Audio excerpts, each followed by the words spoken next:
avec une question. Doit-on travailler 7 jours sur 7 ? Non, vous allez me dire.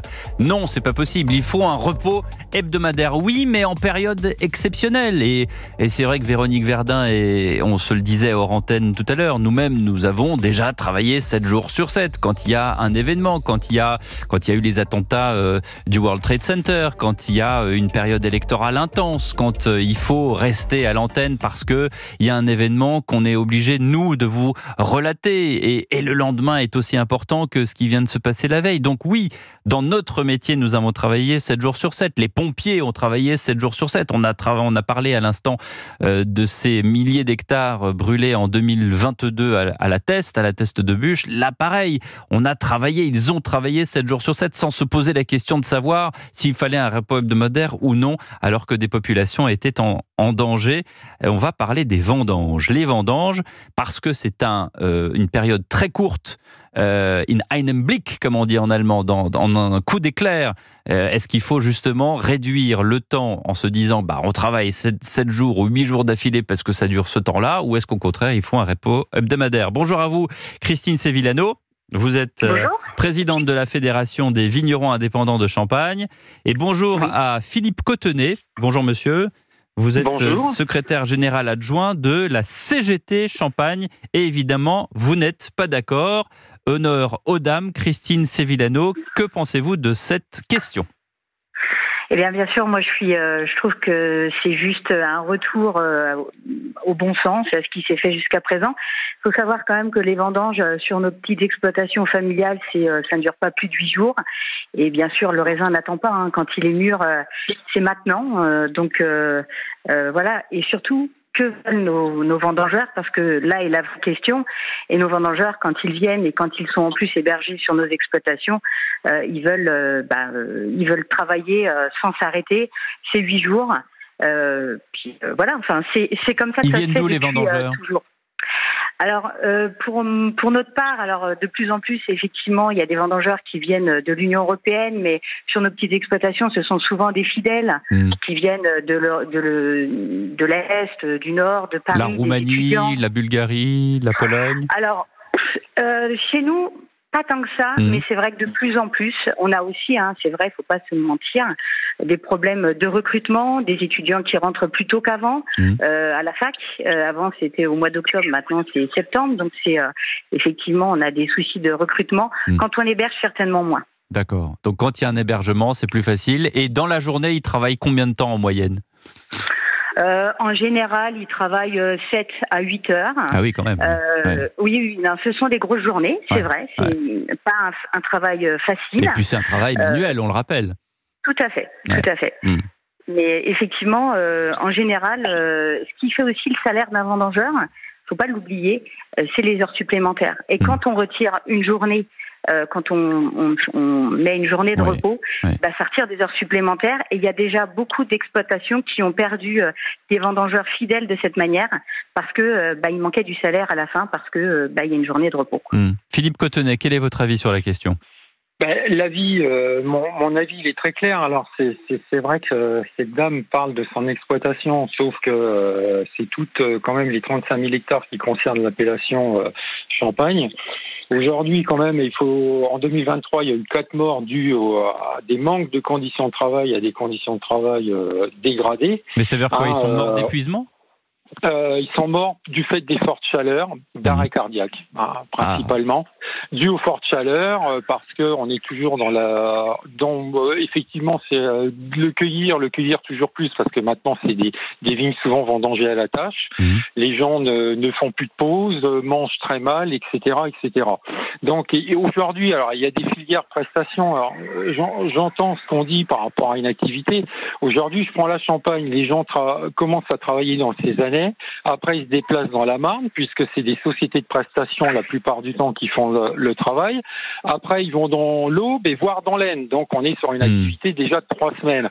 Ensuite, ils vont repartir faire les abricots. Ils vont repartir dans des autres vignobles faire les grands crus, parce qu'il y a encore des grands crus qui sont cueillis encore à la main, etc. Vous voyez, on est sur des activités. Vous voulez dire que sur plusieurs mois. Ce sont des gens qui, au bout d'un moment, travaillent un mois d'affilée, en fait, sans aucun jour de repos.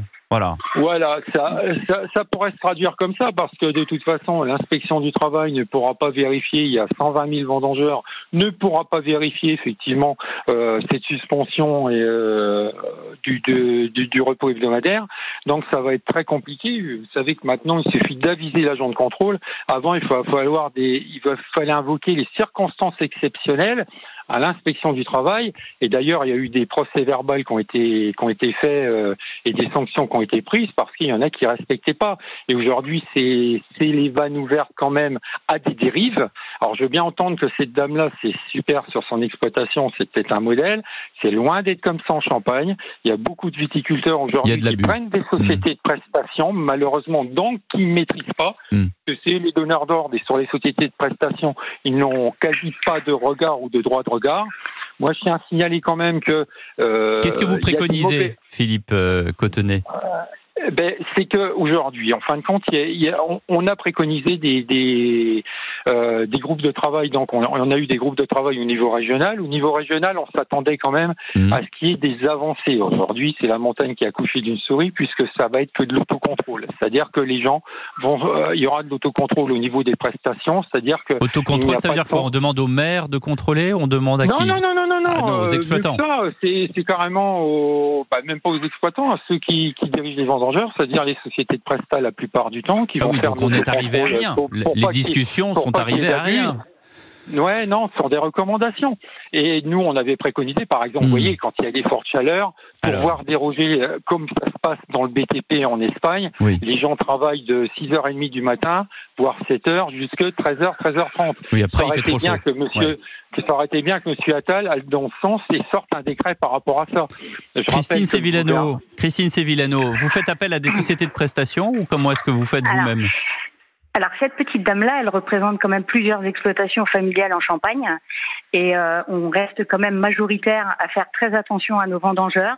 La prestation, alors avant de revenir sur la prestation, les morts en question, effectivement, il y a eu a priori surtout 2 morts à cause de la chaleur, qui est une thématique différente et en plus une thématique assez récente en Champagne quand même. Vous imaginez bien que la chaleur, c'est quand même pas quelque chose... En plus, il n'y avait pas eu d'alerte canicule à ce moment-là. Dans les morts, il y en a un, à ma connaissance, qui est malheureusement, parce que c'est quand même dramatique, il faut le rappeler, il y en a un qui est décédé pendant ce jour de repos pour des consommations particulières, sans rentrer dans les détails. Des consommations d'alcool et de drogue, mais ça, je veux dire... Non, mais il faut le signaler, on est là pour rapporter des faits, on juge pas. Quant à la prestation, malheureusement, elle s'est beaucoup développée parce que les conditions d'hébergement qui étaient les nôtres, enfin en tout cas, on nous a imposé de plus en plus des conditions d'hébergement drastiques, mais tellement drastiques que beaucoup de vignerons en fait ont préféré fermer leurs vendangeoires. Et ce qu'il faut savoir, c'est que quand on vous dit il faut 9 mètres carrés par personne, je suis pas sûre que vous et votre femme vous ayez 9 mètres carrés dans votre chambre. En tout cas, ça restait des choses complètement ubuesques. On n'a pas le droit au lit superposé. Dans beaucoup d'internats aujourd'hui, les enfants qui passent un an, ils passent un an parfois dans un lit superposé dans des petites surfaces. Mais qui décide de ça ? Qui décide de ces règles-là, Madame Sévillano ? Et c'est dans le code rural, en fait. Donc c'est effectivement pardonnez-moi cette question candide, mais qui est-ce qu'il y a au bout du code rural ? C'est le ministère de l'Agriculture ? C'est qui ? Ça dépend évidemment si c'est du législatif ou des décrets, mais effectivement, à un moment, ce sont des gens qui ne connaissent pas la réalité de notre métier. Donc en fait, on ne peut pas faire comme du temps de vos parents ou du temps de vos grands-parents, où des vendangeurs venaient pour la saison, on les logeait dans le domaine, et puis ils étaient contents avec ça, et puis ils repartaient parce qu'ils étaient contents de travailler pour de l'argent, voilà. Non, mais tout à fait. Mais il y en a toujours. Attendez, il y en a encore. Et aujourd'hui, il y a eu effectivement un allègement un petit peu des règles ces derniers mois, et c'est tant mieux.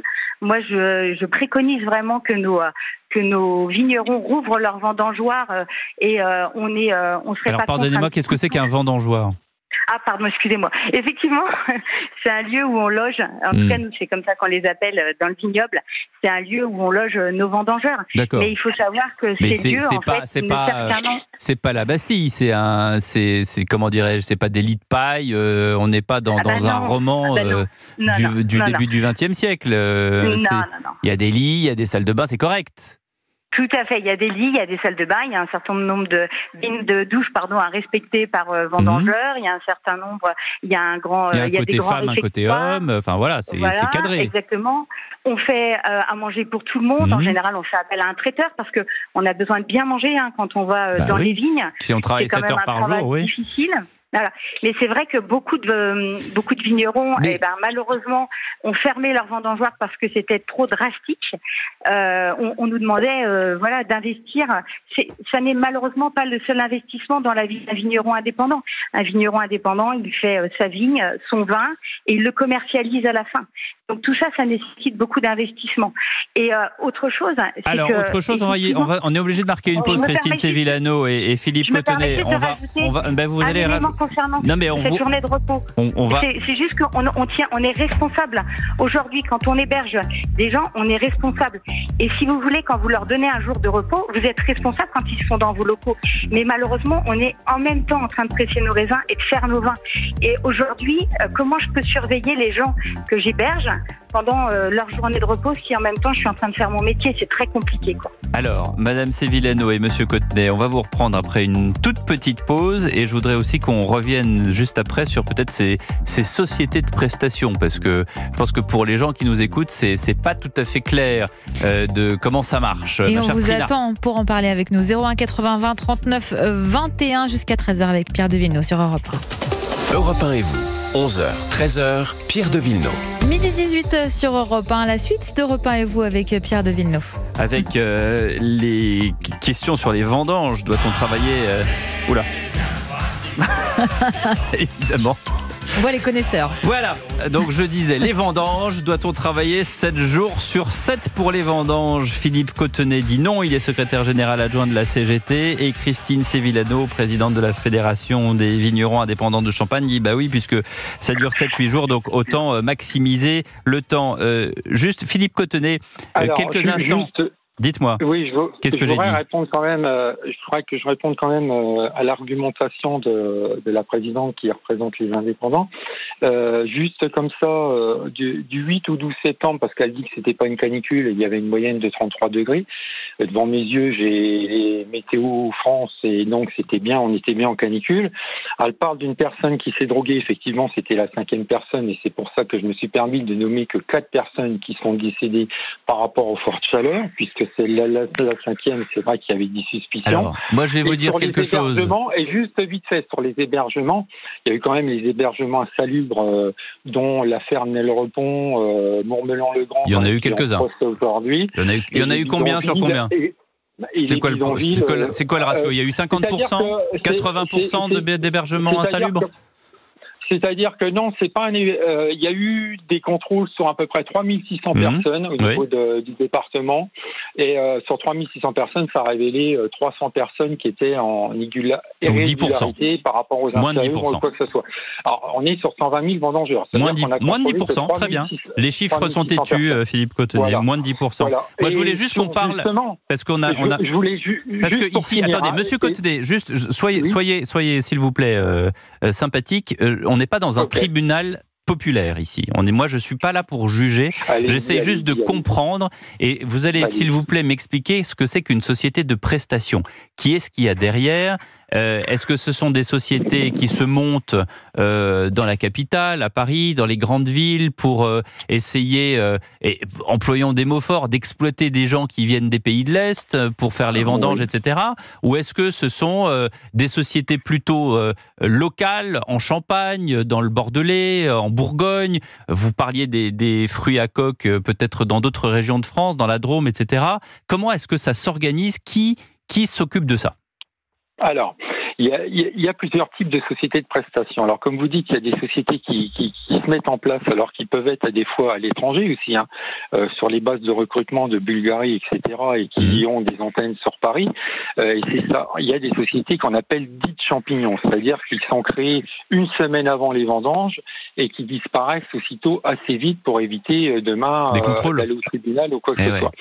Il y a des grosses sociétés, qui effectivement prennent plein de marchés, on va dire, sur les viticulteurs, et qui se retrouvent au niveau des vendanges où ils ne peuvent pas assumer toutes leurs prestations, et qui délèguent, en prenant quand même quelque chose au passage, sur une autre société de prestations. Moi, c'est ce que j'appelle les montages en poupées russes. C'est-à-dire que c'est comme si des poupées russes, vous avez de moins en moins, et plus on presse le citron, on va dire, des fois, ça arrive où le donneur d'ordre, le viticulteur ne sait même plus avec qui il travaille. Voilà. Et nous, aujourd'hui, on avait préconisé qu'il y ait un diplôme d'État, c'est-à-dire qu'aujourd'hui, le prestataire, vous, monsieur, vous-même, en tant que journaliste, vous pouvez, le 25 août, mettre en place vos sociétés de prestations, ne vous demandera aucun diplôme, aucune formation, rien du tout. Et vous êtes même, donc on pourrait quand même avoir, on va dire, un peu de contrôle. Oui, il faudrait que ce soit un peu bordé. Beaucoup plus de contrôle, et surtout une responsabilité des donneurs d'ordre aussi, parce que c'est quand même les donneurs d'ordre qui traitent avec ces gens-là, et il faudrait que les donneurs d'ordre, qui soient aussi, qu'ils aient un droit de regard là-dessus, et qu'ils soient aussi pénalement responsables, quoi. Parce que aujourd'hui, quand vous voyez des sociétés de prestat qui demandent 20, 30 ou 40% de moins que leurs voisins, c'est qu'il y a anguille sur roche, quoi, comme on dit.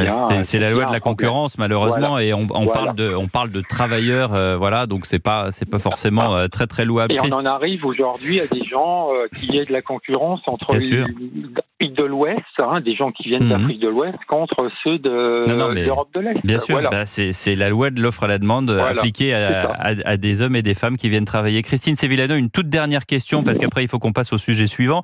Vous-même, vous faites appel à des sociétés de prestat ou pas du tout ? Alors, moi, personnellement, non. On a quand même beaucoup de vignerons indépendants qui font toujours sur un modèle familial. Mais effectivement, il y a des vignerons indépendants qui sont malheureusement passés à la prestation pour ces histoires d'hébergement, avec des règles très, très trop fortes, en fait. Vous dites malheureusement. Vous dites malheureusement. Oui, pourquoi ? Parce qu'on perd la maîtrise de notre vendange. Et le donneur d'ordre reste responsable quoi qu'il en soit.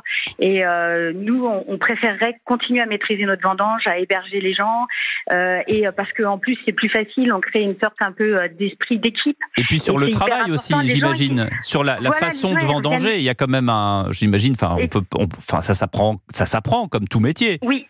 Ouais, et puis les gens ils reviennent parce que on crée ces liens avec nos vendangeurs. Il y a une fidélisation, et elle se fait parce que à un moment on les héberge et autres. Maintenant sur les prestataires, on peut pas nier qu'effectivement malheureusement, et c'est souvent l'appel de l'argent qui fait aussi la création de sociétés malveillantes. Et voilà. Nous, ce qu'on fait au niveau des vignerons indépendants, on appelle, et on est en train de travailler dessus, nos vignerons à s'inscrire et à pousser leurs prestataires à s'inscrire sur une plateforme de transparence qui s'appelle CertiJob. On est en train de les former, en tout cas, et on est en train de les pousser.